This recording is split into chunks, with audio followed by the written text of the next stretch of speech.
ഇന്നത്തെ ആദ്യ വീഡിയോ വിഴിഞ്ഞത്തെ പറ്റി തന്നെയാവാം. വിഴിഞ്ഞം the international port at Trivandrum. ഞങ്ങളങ്ങനെയാണ് എപ്പോഴും ഇനി പറയാൻ ഉദ്ദേശിക്കുന്നത്. ദ ഹിന്ദുവിൻ്റെ ബിസിനസ് പത്രമായ ബിസിനസ് ലൈൻ കഴിഞ്ഞ ദിവസം പ്രസിദ്ധീകരിച്ച ഒരു എക്സ്ക്ലൂസീവ് സ്വഭാവമുള്ള ഒരു റിപ്പോർട്ടുണ്ട്. അതിലേക്ക് നമ്മുടെ മാന്യ പ്രേക്ഷകരുടെ ശ്രദ്ധ ക്ഷണിക്കുന്നു. എന്താണ് വാർത്ത? അതിൻ്റെ ടൈറ്റിൽ തന്നെ ഞെട്ടിപ്പിക്കുന്നൊരു ടൈറ്റിലാണ്. അതായത് ടൈറ്റിൽ ഇംഗ്ലീഷിൽ container shipping lines association flay teething troubles at വിഴിഞ്ഞം പോർട്ട്. ഇതിലെ ഈ ടീതിങ് ട്രബിൾസ് എന്ന് പറഞ്ഞാൽ മലയാളം പറയുക ഇവിടെ ലളിതവൽക്കരിച്ചിട്ട് നമുക്ക് പല്ലുവേദന എന്ന് പറയാം. ടീതിങ് ട്രബിൾസിൻ്റെ ഒരു മലയാളം പല്ലുവേദനയാണ്, തലവേദനയല്ല, അത് ഹെഡേക്കാണല്ലോ. അപ്പം ടീതിങ് ട്രബിൾസ് ഒരു സാഹിത്യ പ്രയോഗം കൂടിയാണ്. വളരെ ഈ ഹിന്ദു ആയാലും ബിസിനസ് ലൈനായാലും അവരുടെ ആ ഹെഡിങ് കൊടുക്കുന്ന രീതി ഞാനതിനെ അപ്രീസിയേറ്റ് ചെയ്യുകയാണ്. എത്ര നന്നായിട്ട് അവർ ഹെഡ്ലൈനിൽ തന്നെ കാര്യങ്ങൾ അവതരിപ്പിച്ചിരിക്കുന്നു. അതിൻ്റെ സാഹിത്യ ഭാഷയിലുള്ള അർത്ഥം എന്ന് പറയുന്നത് short time problems that occur in the early stages of A new project. താൽക്കാലിക പ്രശ്നങ്ങൾ that occur in the early stages of a new project. അതാണ് വിഴിഞ്ഞം. It's A new project. അതിൻ്റെ ഏർലി സ്റ്റേജിൽ പരിഹരിക്കാവുന്ന ചെറിയ ചെറിയ നടപടികളിലൂടെ പരിഹരിക്കാവുന്ന ചില പ്രശ്നങ്ങൾ അതിൻ്റെ വളർച്ചയെ തടയാതിരിക്കാൻ വേണ്ടി അത് മുൻകൂട്ടി ചെയ്യണം എന്ന് ആണ് ഈ റിപ്പോർട്ട് പറയുന്നത്. അപ്പോൾ ഇത് ആരാണ് കേന്ദ്ര സർക്കാരിന് പരാതി അയച്ചിരിക്കുന്നത്? വിശദമായ നിവേദനം അയച്ചിരിക്കുകയാണ് container shipping lines association. The cited സംഘടന എന്ന് പറഞ്ഞാൽ ഇതിൻ്റെ അകത്ത് MSC ഉണ്ട്. ലോകത്തിലെ മുഴുവൻ ഷിപ്പിംഗ് ലൈൻസിൻ്റെയും സംഘടനയാണ് ഈ പറയുന്ന കണ്ടെയ്നർ ഷിപ്പിംഗ് ലൈൻസ് അസോസിയേഷൻ. അല്ലാതെ കേരളത്തിലുണ്ടാക്കിയ ഒരു കടലാസ് സംഘടനയല്ല. ഇവിടെ ചില കടലാസ് സംഘടനകളും ഒക്കെ ഉണ്ടല്ലോ, അങ്ങനെയൊന്നുള്ള ഇത് കപ്പൽ വ്യാപാര രംഗത്ത്, കപ്പൽ ചരക്ക് ഗതാഗത രംഗത്തെ A to Z അവസാന വാക്കായ സംഘടനയാണ് ഈ പറയുന്ന container shipping lines association. So they cited the absence of an immigration check post ICP. They cited the absence of an immigration check post at Viഴിഞ്ഞം as a major operational barrier and have not been encountered at any other ports in India. അപ്പോൾ emigration ഒരു check post ഇല്ല വിഴിഞ്ഞത്ത്. എത്ര നാളായി വിഴിഞ്ഞം പ്രവർത്തനം തുടങ്ങിയിട്ട്? ഓപ്പറേഷണലായിട്ട് എത്ര നാളായി? ട്രയൽ റൺ തുടങ്ങിയിട്ട് എത്ര നാളായി? 8 മാസം, 2 കൂടെ ആയില്ലേ? ഈ 8 മാസമായിട്ടും വിഴിഞ്ഞത്തൊരു ഈ പറയുന്ന check post, immigration check post വെക്കാൻ എന്തുകൊണ്ട് പിണറായി വിജയൻ സർക്കാർ അങ്ങ് ചെയ്തുകൂടെ എന്നായിരിക്കും അടുത്ത യൂട്യൂബും മാമന്മാരുടെ തള്ളല്. ഇതാരാ വെക്കേണ്ടത്? ഇതാരുടെ കീഴിലാണ്? ഇമിഗ്രേഷൻ അല്ലെ കസ്റ്റംസ് ആരുടെ കീഴിലാണ്? മോദി സർക്കാരിൻ്റെ കീഴിൽ, കേന്ദ്ര സർക്കാരിൻ്റെ കീഴിൽ. കേന്ദ്ര സർക്കാരല്ല ചെയ്യേണ്ടത്. ഈ 8 മാസമായിട്ട് ഈ സംവിധാനം ഏർപ്പെടുത്താത്തത് കൊണ്ട് കപ്പലുകൾ വന്നു പോകുന്നതിൽ ബുദ്ധിമുട്ടുണ്ടാകുന്നു എന്നാണ് അസോസിയേഷൻ പോർട്ട് സെക്രട്ടറിക്ക് അയച്ചിരിക്കുന്ന നിവേദനം. അതവിടെ നിൽക്കട്ടെ. ഇനി ബാക്കി എന്താണ് അവർ ഉന്നയിക്കുന്ന പ്രോബ്ലംസ്? അത് കുറച്ച് ടെക്നിക്കൽ ടേംസ് ആണ്, ലളിതമായിട്ട് പറയാൻ ശ്രമിക്കുക നമ്മുടെ പ്രേക്ഷകരോട്. Arranging new crew changes. പ്രശ്നം 1, ന്യൂ ക്രൂ ചേഞ്ചസ് അനുവദിക്കണമെങ്കിൽ അതിന് ഇമിഗ്രേഷൻ ഓഫീസ് ചെക്ക് പോസ്റ്റ് വിഴിഞ്ഞത്തുണ്ടാവണം, അല്ലെ തിരുവനന്തപുരത്തുണ്ടാവണം. ഇപ്പം അതില്ല. ഇന്ത്യയിലെ മറ്റൊരു തുറമുഖത്തും ഈ പ്രശ്നങ്ങളില്ല. പറയാം, ഇപ്പം തുടങ്ങിയതല്ലോ, ഞങ്ങൾ നടപ്പാക്കാൻ ഇത്തിരി വൈകും. അവിടെയാണ് ചൈന മുന്നേറിപ്പോയത്. നിങ്ങൾ നടപ്പാക്കി വരുമ്പോഴത്തേക്ക് ഒത്തിരി വൈകും. എന്താ നടപ്പാക്കാൻ ബുദ്ധിമുട്ട്? വിഴിഞ്ഞം തുറന്നു വെച്ചിരിക്കുകയല്ലേ പുതിയ പോർട്ട്, ഇന്റർനാഷണൽ പോർട്ട്. അവിടെ ഇത് വേണ്ടേ?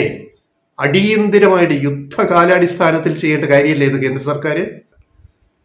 അപ്പൊ വിഴിഞ്ഞ അങ്ങനെ അങ്ങ് നന്നായി പോകണ്ട എന്ന് എവിടെയോ ആർക്കും ഒരു ചിന്തയുണ്ടോ എന്ന് മനസ്സിലാക്കി. 2, അപ്പൊ അറേഞ്ചിങ് ന്യൂ ക്രൂ ചേഞ്ചസ്. അതിന്റെ വിഷയം, ഒരു തുറമുഖത്തേക്ക് ഒരു കപ്പല്, ചരക്ക് കപ്പല് അല്ലെ ഏത് കപ്പലായിട്ട് വരുമ്പോൾ ഈ ഇമിഗ്രേഷൻ ഓഫീസ് ചെക്ക് പോസ്റ്റ് ഉണ്ടെങ്കിൽ കാര്യങ്ങൾ എളുപ്പമാണ്. അതായത് ഈ വരുന്ന ക്രൂ ചേഞ്ച്, ഇപ്പൊ വിഴിഞ്ഞത്ത് ക്രൂ ചേഞ്ച് വന്നാൽ അതിന്റെ വരുമാനം കിട്ടുന്നത് കേന്ദ്ര സർക്കാരിനും മാത്രമല്ല സംസ്ഥാനത്തിന് കൂടിയാണ്. ഇപ്പൊ എന്താ, ചെക്ക് പോസ്റ്റ് ഇല്ലാത്തത് കൊണ്ട് ഈ വരുന്ന കപ്പലുകൾ 4 ദിവസം മുമ്പേ ഞങ്ങൾ ഇത്രാം തീയതി വിഴിഞ്ഞത്തെടുക്കുന്നു, ഒരു എക്സാമ്പിൾ ഞാൻ പറയുകയാണ്. എന്നിട്ട് ഇവരുടെ ക്രൂ ആരൊക്കെയാണ് അവരുടെ ഫോട്ടോ സഹിതം എടുത്തിട്ട് ഇമെയിൽ ചെയ്ത് അയച്ചു കൊടുക്കണം. ആർക്ക്? കസ്റ്റംസ് ഇമിഗ്രേഷൻ ഓഫീസിലേക്ക്. അതെവിടെയാണ്? കൊച്ചിയിൽ. തിരുവനന്തപുരം കസ്റ്റംസ് ഓഫീസിൽ പോലും അതിനുള്ള അധികാരം കൊടുത്തിട്ടില്ല. അതിനകത്തൊരു പാകിസ്ഥാനി ഉണ്ടെങ്കിൽ ആ കപ്പൽ ഇങ്ങോട്ട് വരുന്നില്ല. നമുക്കറിയാൻ ലോക കപ്പൽ ഗതാഗതത്തിനകത്ത് ഈ പറയുന്ന ക്രൂവില്, അത് ക്രൂയിസ് ഷിപ്സ് ആവട്ടെ കണ്ടെയ്നർ ഷിപ്സ് ആവട്ടെ, പല രാജ്യത്തിന്റെ നാഷണൽസ് പൗരന്മാരുണ്ടാവും. അപ്പോൾ ഒരു പാകിസ്ഥാനി ക്രൂവിലുണ്ടെങ്കിൽ ആ കപ്പൽ ഇപ്പൊ വിഴിഞ്ഞത്തെടുക്കാൻ പറ്റില്ല, ആ കപ്പൽ തിരിച്ചു പോകേണ്ടി വരും. ഈ നിയമം മാറ്റണ്ടേ? ഒരു പാകിസ്ഥാനി ഒരു ക്രൂ ചേഞ്ചിന് ഇവിടെ വിഴിഞ്ഞത്ത് ഇറങ്ങിയാൽ എന്താ ലോകം ഇടിഞ്ഞു പോകുമോ? നമ്മുടെ ആറ്റിറ്റ്യൂഡ് മാറ്റേണ്ടുന്ന സമയം എത്രയോ കഴിഞ്ഞിരിക്കുന്നു ആലോചിക്കുക. അപ്പൊ അതാണ് ക്രൂ ചേഞ്ചിന്റെ വിഷയം. അപ്പൊ പല കപ്പലുകൾ ഇവർ അസോസിയേഷൻ ഇപ്പം പോർട്ട് സെക്രട്ടറിക്ക് അയച്ച കത്തിൽ പറയുന്നത് പല കപ്പലുകൾക്കും വിഴിഞ്ഞത്ത് വരാൻ പറ്റാത്തത് ഈ ക്രൂ ചേഞ്ച് പ്രശ്നമുണ്ട്. ക്രൂ ചേഞ്ച് അനുവദിക്കണം. അതിനകത്തൊരു പാകിസ്ഥാനി ഉണ്ടെങ്കിൽ ഇപ്പം ഇങ്ങോട്ട് അനുവദിക്കത്തില്ല. അത് മാറ്റിയേ പറ്റുള്ളൂ. 2, പ്രൊവൈഡിങ് എസെൻഷ്യൽ വിക്ടലിംഗ് സർവീസസ്. എന്താണ് വിക്ടലിംഗ് സർവീസസ്? അതിന്റെ പച്ച മലയാളത്തിൽ പറഞ്ഞു കഴിഞ്ഞാൽ വരുന്ന ക്രൂവിന് ഭക്ഷണം കൊടുക്കുക. അതാണ് പച്ച മലയാളം. ഭക്ഷണ സാധനങ്ങളെയാണ് ഈ സാങ്കേതികമായിട്ട് വിക്ടലിംഗ് സർവീസസ്, വിക്ടൽ എന്ന് പറഞ്ഞാൽ സർവീസ് എന്ന് പറയുന്നത്. അപ്പൊ എന്താ? ക്രൂ ചേഞ്ചിന് വരുന്നവര് ഇവിടെ ഇറങ്ങി വിഴിഞ്ഞത്ത് ഇറങ്ങിയിട്ട് ഇവിടുന്ന് പുതിയ ക്രൂ കയറുന്നു, അവരിവിടെ ഇറങ്ങുന്നു, അവർ തിരുവനന്തപുരത്ത് നിന്ന് കറങ്ങുന്നു, അവർ ടൂറിസത്തെ അവർ പ്രൊമോട്ട് ചെയ്യുന്നു, അവർ സാമഗ്രികൾ വാങ്ങുന്നു, അവർക്ക് ഇഷ്ടമുള്ള ഭക്ഷണം കഴിക്കാനുള്ള സൗകര്യം അവിടെ കൊടുക്കണം. ഇതാരാ ഇതിന് അനുമതി തരേണ്ടത്? പിണറായി സർക്കാരാണ്. അപ്പൊ വിക്ടൽ സർവീസ് ഞണ്ണാൻ, തിരുവനന്തപുരം ഭാഷയിൽ പറഞ്ഞാൽ ഇപ്പൊ തിരുവനന്തപുരം ദിവസമാണല്ലോ പറയുന്നത്, അല്ലാതെ കേരളവും ഇന്ത്യയിലല്ലോ തള്ളുന്നത്. ഞണ്ണാനുള്ള വക ഈ ക്രൂവിന് കൊടുക്കുന്നതിനെയാണ് ഈ വിക്ടൽ എന്ന് പറയുന്നത്. അപ്പൊ അതിനെന്ത് വേണം? കൊറിഡോറിൽ ഗേറ്റ് വേ ഓപ്പൺ ചെയ്ത്, കാർഗോ ഗേറ്റ് വേ ഓപ്പൺ ചെയ്ത് കൊറിഡോറിൽ വന്ന് അവർക്ക് ഇഷ്ടപ്പെട്ട ഭക്ഷണം കഴിക്കാനും അവർക്ക് ഷോപ്പിംഗ് നടത്താനും. അപ്പൊ ഇവിടെ എത്ര പേർക്ക് ജോലി കിട്ടും? എത്ര കടകളിൽ എത്ര ചായ വിൽക്കും? എത്ര ഉണ്ടമ്പൂരി വിൽക്കും? എത്ര ബോണ്ട വിൽക്കും? എത്ര കുടുംബം രക്ഷപ്പെടും? ഇതിനൊരൊറ്റ തീരുമാനം കേന്ദ്ര സർക്കാർ എടുത്താൽ മതി ഈ കാര്യങ്ങൾ ചെയ്യാൻ. ക്രൂ ചേഞ്ച് അനുവദിക്കുക വിഴിഞ്ഞത്ത്. 3, ഇതിനകത്ത് വരുന്ന മറ്റ് സപ്ലൈസ് ആവാക്കാതെ, അതായത് എന്തും ആവാം സപ്ലൈസ്, അങ്ങോട്ടും ഇങ്ങോട്ടും ഇറക്കുമതി കയറ്റുമതി വിഴിഞ്ഞത്തുനിന്ന്. സപ്ലൈസ്, ഷിപ്പ് സ്പേസ്, അതിൻ്റെ ഉപകരണങ്ങൾ, ഷിപ്പ് നന്നാക്കാനുള്ള ഉപകരണങ്ങൾ, അതിൻ്റെ മാർക്കറ്റ്, ഓരോ സാധ്യതകൾ അവർ പറയുകയാണ്. ഷിപ്പ് സ്പേസ് അതിൻ്റെ ബങ്കേഴ്സ്, കപ്പലിൽ ഇന്ധനം നിറയ്ക്കാനുള്ള സംവിധാനങ്ങൾ,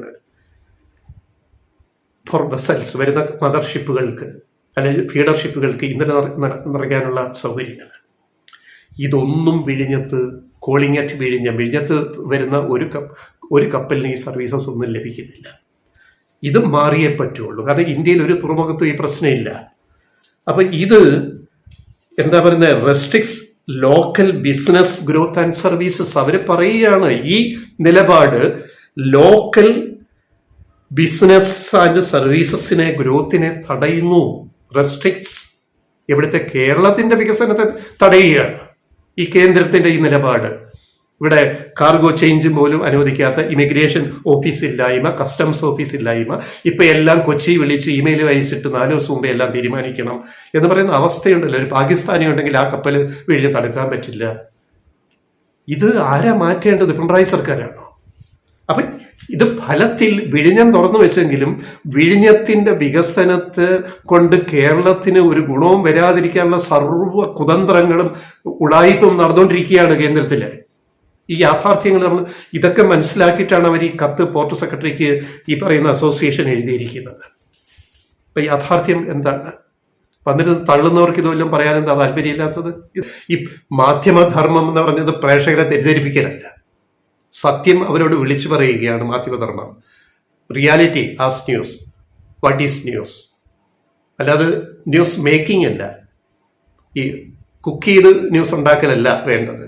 യാഥാർത്ഥ്യങ്ങൾ ജനങ്ങളോട് പറയുക, അധികാരികളോട് പറയുക. അതാണ് ട്രൂ ജേർണലിസം, മാധ്യമധർമ്മം എന്ന് പറയുന്നത്.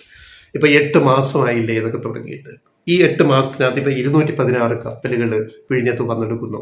പക്ഷെ ഇവർ അസോസിയേഷൻ പറയുന്നത് ചില കപ്പലുകൾ മടങ്ങിപ്പോയതിന്റെ ന്യായം പറയുന്നത് വിഴിഞ്ഞത്ത് മറ്റേതില്ല, ബെർത്തില്ല, അതില്ല, കുന്തമില്ല, കുടച്ചക്രം ഇല്ല എന്ന് വന്നിരുന്ന് തള്ളുന്നവരുണ്ടല്ലോ. ഇപ്പൊ യാഥാർത്ഥ്യം എന്താണ്? ചില കപ്പലുകൾ വിഴിഞ്ഞത്ത് എത്താൻ പറ്റാതെ മടങ്ങിപ്പോയത് ഇത്തരം വിഷയങ്ങളുള്ളത് കൊണ്ടാണ്. ഇമിഗ്രേഷൻ ഇല്ല, ക്രൂ ചേഞ്ച് ഇല്ല. ഒരു പാകിസ്ഥാനി അതിൻ്റെ അകത്തുണ്ടെങ്കിൽ ആ കപ്പൽ ഇങ്ങോട്ട് വരാൻ പാടില്ല. അന്ധമായ മുസ്ലിം വിരോധം, വികസനത്തിനെ തടഞ്ഞുകൊണ്ട്. ഇതാണ് ഇവർ ഉന്നയിക്കുന്ന വിഷയം. ഇതാണ്. അപ്പൊ ഇത് വന്നെങ്കിൽ മാത്രമേ ഈ ടീതിങ് പ്രോബ്ലം, ഈ പല്ലുവേദന, ഒരു പ്രോജക്റ്റ് തുടങ്ങുമ്പം ആദ്യഘട്ടത്തിൽ ചില തടസ്സങ്ങളൊക്കെ ഉണ്ടാവും. അത് പരിഹരിക്കേണ്ടത് അധികാരികളുടെ ആവശ്യമാണ്. അത് കേരള സർക്കാർ ഭംഗിയായിട്ട് നിർവഹിച്ചുകൊണ്ടിരിക്കുന്നുണ്ട്. പക്ഷെ കേന്ദ്രത്തിൽ നിന്നുള്ള സമീപനം ഇപ്പോഴും നെഗറ്റീവാണ്. ഇനി അത് മാറും എന്ന് പ്രതീക്ഷിക്കാം. പ്രതീക്ഷയാണല്ലോ എപ്പോഴും നല്ലത്. നോക്കാം.